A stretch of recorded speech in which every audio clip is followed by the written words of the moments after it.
Hello, my name's Daniel Hill and I'm here with Alison, who I first saw 12 months ago. Our identity is deliberately being hidden. She came with a number of issues that we worked on. Do you want to mention what those were?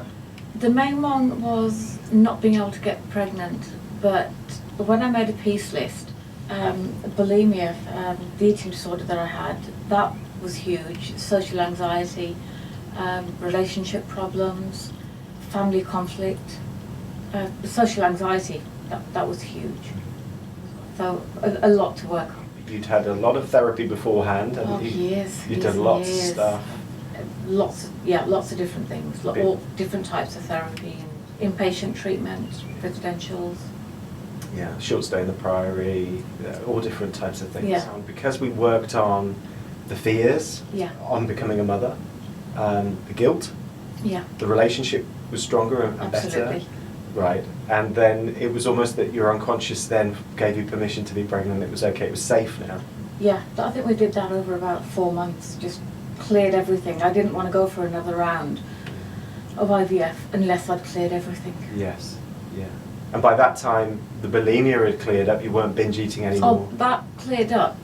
And from what I can recall, I don't even know if we specifically worked on that, or if that was just a side effect. Quite often, when people have a heavy peace list, and there's a lot of things on there they need to make peace on, they've got to find some way to tranquilise themselves. Yeah. So whether that is smoking, whether that's drinking, or whether in your case it was eating food, although you didn't want the food to remain in your body, hence you were regurgitating, and that's what bulimia is. Yeah. I remember the very first session when we looked at the peace list and you went, oh, I don't even want to look at that. I want to leave the room, I don't want to face it. Yeah, it was overwhelming. And so we didn't look at all of it, we just looked at one thing.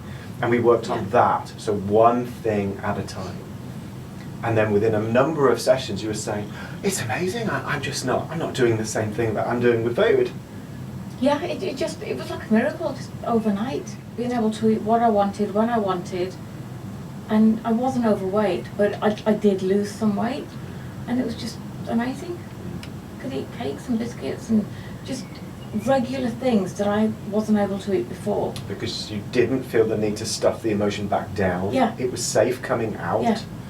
We also did a little bit of Enneagram mentoring. You did already know about you're an Ennea type 4. Yes. And we did that in the relationship as well. So I worked out what your partner was. Absolutely. Okay, and that helped you a little bit more. Oh, amazing, amazing. I mean, Okay. everything's just been fantastic since then. Yeah. It really has, because it just naturally, internally, it changed how I view things without me really doing anything. Yeah. And I've never got back to that place where I was desperate. It just doesn't feature in my life anymore. Right. Anyone who is struggling with any kind of issue, fear, anything, doesn't matter how big or small, I'd honestly recommend that they give you a call, have a chat with you, come and see you. It could be the difference between carrying on suffering and once and for all being able to get on with their lives. And 10 sessions. 10 sessions, I know, and I've had years of therapy and counselling.